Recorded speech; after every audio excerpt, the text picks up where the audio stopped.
Hello, everyone. Welcome to Development Palates. I'm Aaron Loomis, coming to you from the Ventura Cigar Company studios, and with me today is John McTavish. How you doing, John? I hunger. So today we are talking about the Ventura Archetype Crystals Robusto. The cigar is 5-inch by 50 ring gauge. Comes out of the Tabacalera Oliva de Nicaragua factory in Nicaragua. Wrapper is Nicaraguan sun-grown Habano. Binder and filler are both Nicaraguan Habano. Price point is $9, and the cigar was released in October of 2018. So all that out of the way, John, what was your smoking experience like?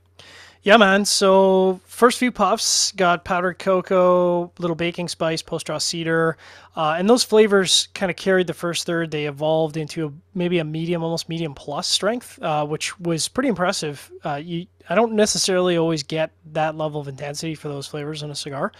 I think once the cigar sort of established itself, there was some post-draw pepper that was kind of sitting in the background and then was more noticeable at that point, and that picked up pretty rapidly to about a medium level, so a little bit spicy.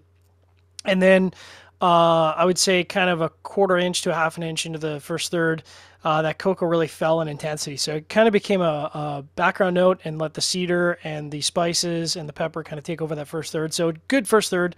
In the middle third, again, kind of the same combination. Baking spices fell to about light mixed in with the cocoa. So the cedar was kind of the forerunner.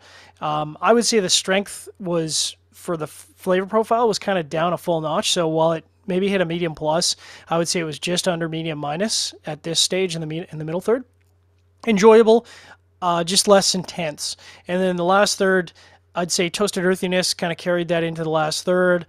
Light spices were kind of still there, but really as a background note, and you kind of got them on the bit of the finish and sort of post-draw, but it was very much a background note.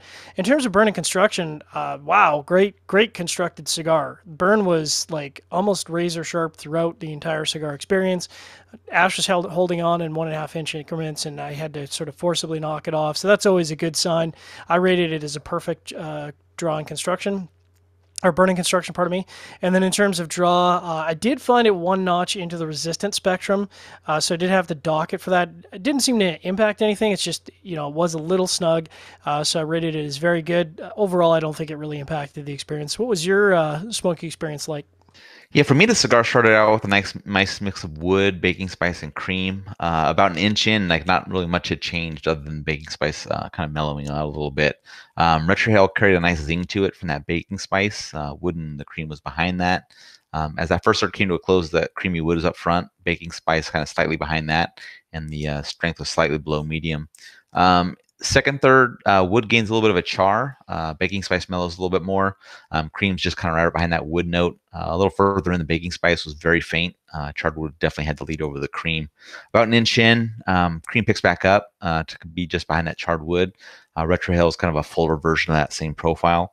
As the second, third's wrapping up, a slight floral note joined the charred wood and the cream, and the strength remained at that slightly below medium mark. And then the final third, floral note picks up, becomes even with the cream.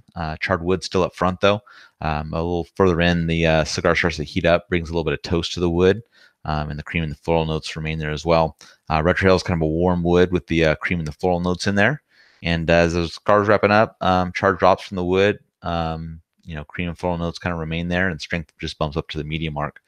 In terms of construction, it was an interesting burn on this one because there were two instances where like a quarter of the wrapper didn't want to burn for about an inch long, and I kind of let it just burn, and it ended up burning around them, and they'd just fall off at that Hmm. point. But it wasn't something that like there wasn't like big sections of the cigar wasn't burning. It was Just really like just flaky the bits. wrapper itself. So Yeah. it burnt around those. Wrapper just fell off. Ash held onto each third, so that was pretty good.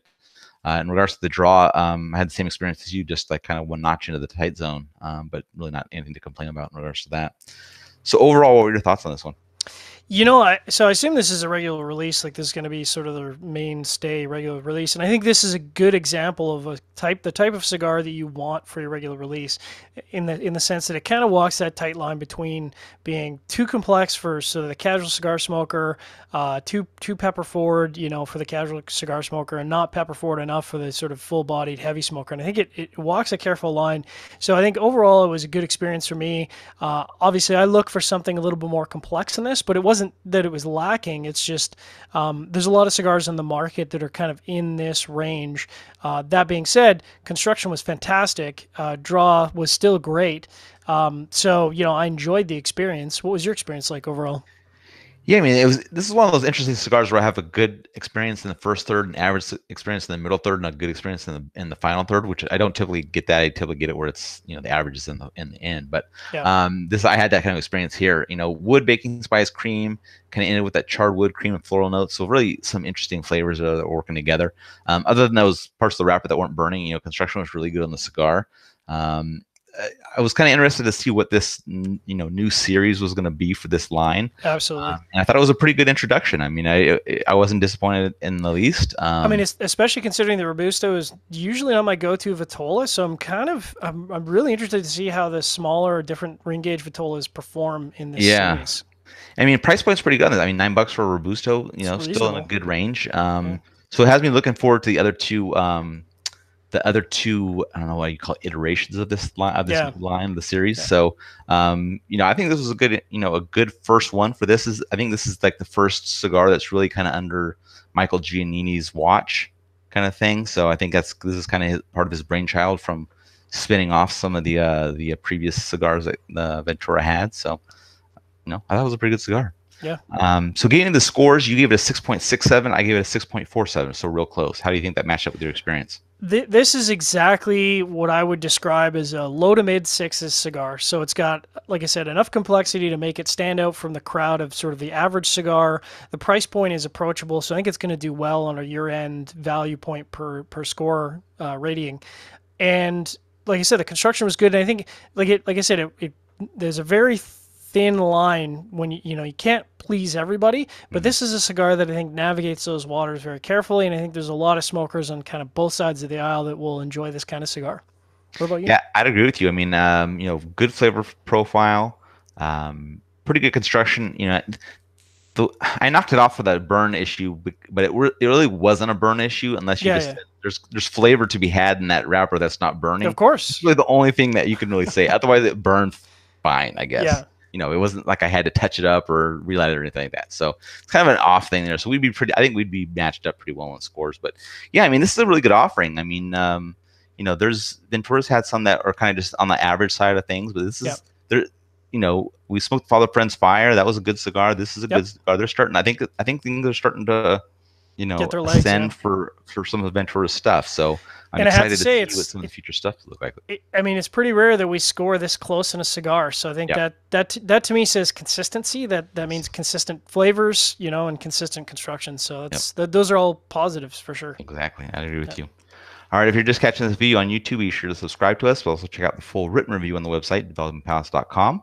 Follow us on all the social media channels and catch all of our review recaps on podcast, iTunes, Google Play, and Podbean. Thank you for tuning in. We will catch you on the next one.